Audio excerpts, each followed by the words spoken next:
माताओं ने व्रत रखा। इससे पहले भी जो तीज आई उस पे भी लोगों ने व्रत रखा, और इससे पहले भी जो तीज आई लोगों ने उस पे भी व्रत रखा। कोई सत्तू तीज को करता है तो पिंडा बना बना कर खाता है, कोई बड़ी तीज, कोई छोटी तीज, कोई हरियाली तीज, कोई हरतालिका तीज। क्यों करा, किस लिए करा, किस कारण करा, काहे के लिए करी थी तीज? तीज करने का केवल एक कारण था कि हमारे पति की, अरे बोलो तो, उम्र बढ़े, उसकी लंबी उम्र।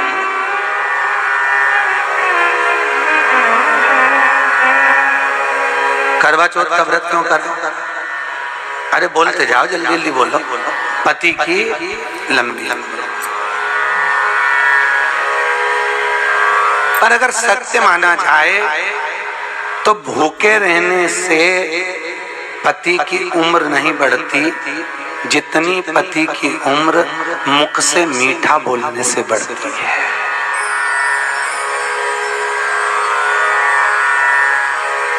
कैसे बढ़ती है?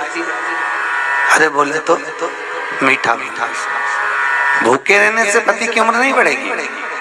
अगर सही मायने में अगर पति की उम्र बढ़ाना है तो पति से मीठा बोलना चालू कर दो, पति से प्रेम की वाणी बोलना चालू कर दो, जरा जरा सी बात में झगड़ना बंद कर दो, जरा जरा सी बात में अपशब्द कहना बंद कर दीजिए, तो पति की उम्र अपने आप बढ़ जाएगी। करवा चौथ पर भूखे रहे और मुख से अपशब्द कहते रहे, मालूम पड़े हरतालिका में भूखे रहे और मुख से अपशब्द कहते रहे, मालूम पड़े बृहस्पतिवार, सोमवार, मंगलवार, बुधवार, गुरुवार, शुक्रवार, शनिवार, जितने तीज त्योहार के व्रत करे भूखे रहे पति की लंबी उम्र के लिए। तो पति की लंबी उम्र अगर चाहते हो तो पति से अच्छा बोलना चालू कर दो, पति की उम्र यूं बढ़ जाएगी। पति की उम्र घटती कब है? जब पत्नी उससे अपशब्द कहती है। भूखा रहने से उसकी उम्र नहीं बढ़ेगी और आफत होगी।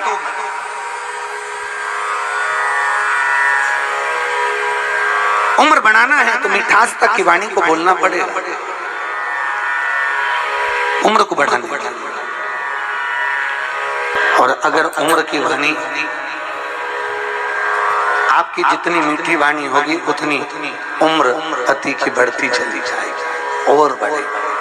सबसे ज्यादा आनंद शंकर जी से पूछा जाए कौन से दिन आता है तो शिव जी कहेंगे मुझे हर तीज बड़ी पसंद है। शिव जी से पूछा वो क्यों? पार्वती जी ने जो तप करा था, साधना करी थी, उपास करा था, व्रत करा था, पार्वती जी ने ऐसा व्रत करा, ऐसा तप करा, ऐसी साधना करी, उस व्रत से मैं बड़ा प्रसन्न हूं। सबसे ज्यादा प्रसन्न मेरे शंकर तीज के दिन होते हैं, सबसे ज्यादा प्रसन्न।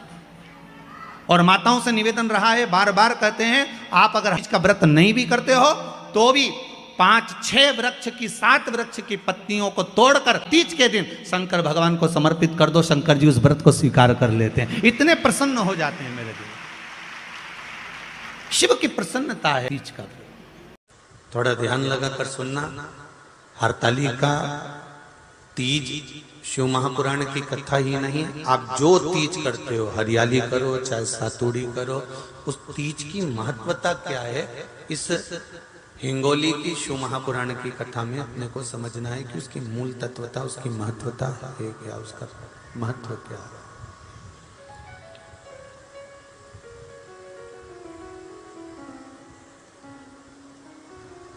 भगवान ब्रह्मा, भगवान विष्णु और भगवान शिव, इन तीनों की जो अर्धांगिनियां, ब्रह्माणी, लक्ष्मी और पार्वती, इन तीनों ने तप कर कर, साधना कर कर ब्रह्मदेव को, भगवान विष्णु को और भगवान शंकर को प्राप्त किया। और तीनों ने प्राप्त कर कर तीनों देवताओं से वर मांगा कि वर हमको ऐसा दीजिए कि हमारे तप साधना का फल नारी को तीज के दिन प्राप्त हो जाए। अब देखिए जरा, एक ही व्रत से, एक ही उपवास से उसको संपूर्ण तप साधना का फल प्राप्त हो रहा है, संपूर्ण तप साधना का फल उसको मिल रहा है मात्र एक व्रत से। केवल एक व्रत कर रहे हैं और संपूर्ण तप साधना का फल उसको प्राप्त हो रहा है। ऐसा कोई व्रत, ऐसी कोई साधना, ऐसा कोई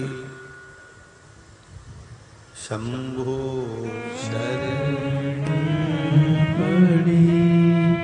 मांगो घड़ी रे घड़ी दुख काटो, दया करी मैं दर्शन आपो, शंभो शरण घड़ी मांगो घड़ी रे घड़ी दुख काटो, दया करी मैं दर्शन आपो, दया करी मैं दर्शन आपो।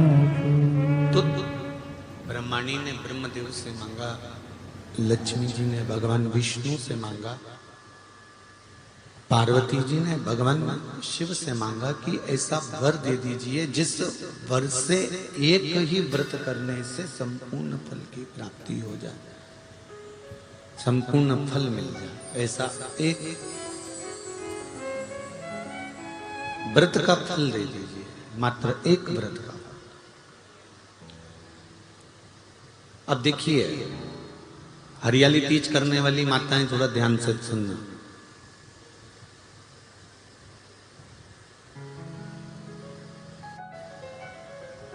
हरियाली तीज जब माताएं करती हैं तो एक हरियाली तीज, एक गणगौर की तीज,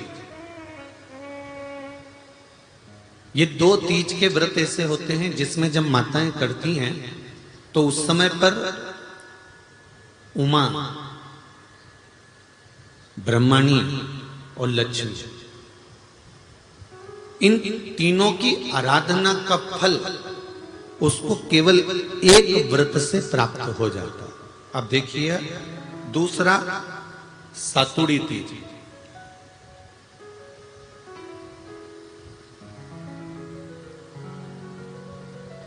इसमें उमा और महेश्वर, उमा और महेश, ब्रह्मणी और लक्ष्मी,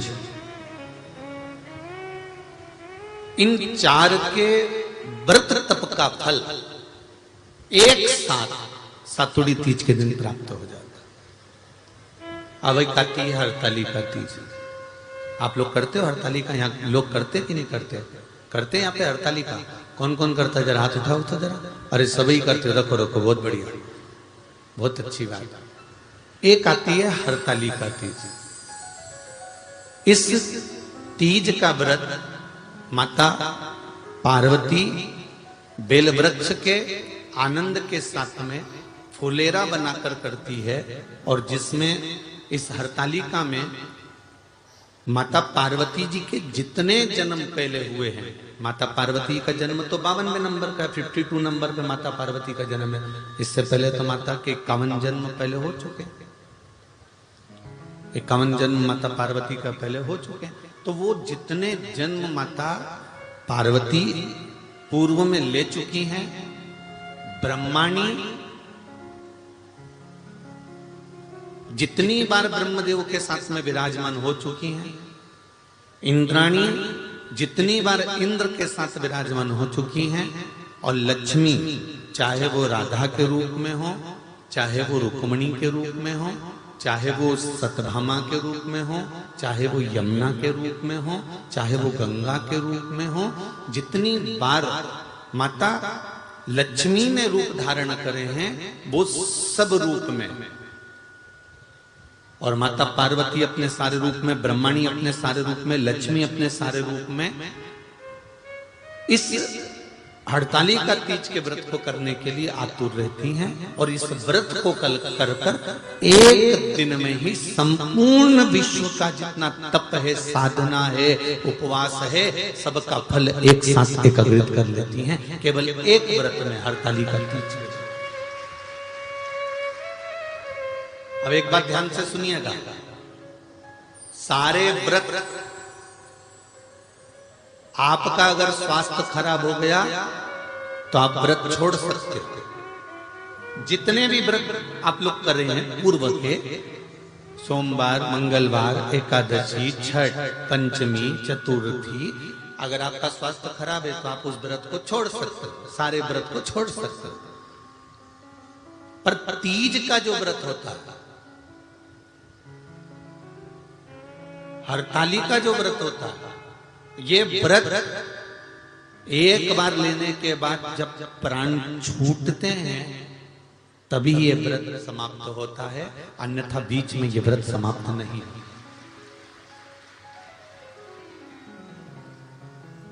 ये व्रत समाप्त होता ही नहीं। अगर शरीर से नहीं बनता कि अब हमारी अवस्था हो गई, अब शरीर से नहीं बन रहा है, तो भले एक पहर की पूजन कर कर, एक पहर का नियम धारण कर कर, एक पहर का स्मरण कर कर, एक पहर का पूजन कर धारण करो, और उसके बाद में भले आप थोड़ा सा जो भी आपको लेना है वो कर लो, पर इस व्रत को करना ही पड़ता है। इस व्रत का नियम ही यही है। इस व्रत पार्वती मैं तुम्हें प्राप्त हुआ हूं, ये हरताली का तीज के व्रत का फल है। शिव जी कहते हैं पार्वती, जो नारी हरताली का तीज के व्रत का स्मरण करती है, फुलेरा जो बांधा जाता है उसमें 5 माला से ज्यादा माला लटकना चाहिए, 5 से कम नहीं। कितनी? जैसे माला जो लटकाते हो वो 5 से ज्यादा होना चाहिए। 5 तो जया, विषहरा, शामली बारी, दौतली, देव, इससे अधिक होगी चलेगा, पर इससे कम फुलेरे के अंदर माला नहीं होना चाहिए महाराज। दूसरा, फुलेरा जहां हरताली का व्रत हो वहीं पर बांधा जाता है। हरताली का तीज का व्रत एक ऐसा व्रत होता है जो मरते दम तक रहता है। इस व्रत को छोड़ा नहीं जाता। ये नहीं किसी और वाले गुरुजी ने कहा और अपन ने एक बार कर लिया और अगली बार वो व्रत गायब हो गया, ऐसा नहीं होता। हरताली का तीज अखंड सौभाग्य के लिए, वंश वृद्धि के लिए, कार्य सिद्धि के लिए और कुंवारी कन्याएं उत्तम वर प्राप्ति के लिए, आनंद सुख के लिए करती हैं। ऐसा नहीं है कि केवल स्त्री ही करती है। जब नारी किसी कारणवश व्रत नहीं कर पाती तो पुरुष इस व्रत को धारण करते हैं। 30 अगस्त को, यही 30 तारीख को, कल 29 है, परसों 30 तारीख को हरताली का तीज रहेगी।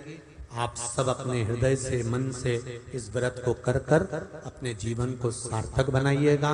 जो करते हैं, कितने लोग करते हो जरा हाथ उठाइए। हरताली का तीज इतने सारे करते हो, अरे वाह वाह, कर लो, प्रणाम प्रणाम, आपको बहुत बहुत नमन करता हूं, बहुत बहुत सारा। फुलेरा बांधते हो?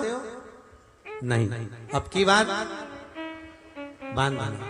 मंदिर में करते हो तो मंदिर में, घर में करते हो तो घर में।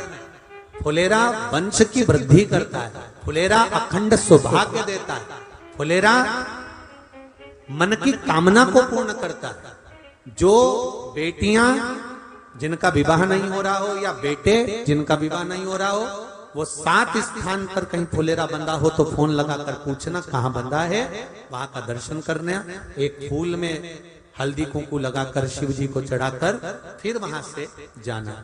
7 स्थान के फुलेरे का दर्शन अवश्य करिएगा। जो व्रत नहीं करते हैं उनसे निवेदन है, कहीं हरताली का हो रही हो तो वहां बैठकर अगर भजन हो रहे हो तो थोड़ी देर भजन गाने चले जाना। अपने मोहल्ले में, कॉलोनी में, सोसाइटी में कहीं हरताली का तीज का व्रत हो रहा हो तो 2-4 मिनट जाकर दर्शन जरूर करना, जिससे भोलेनाथ आपका अखंड सौभाग्य करे और आपके मन की कामना पूर्ण करे।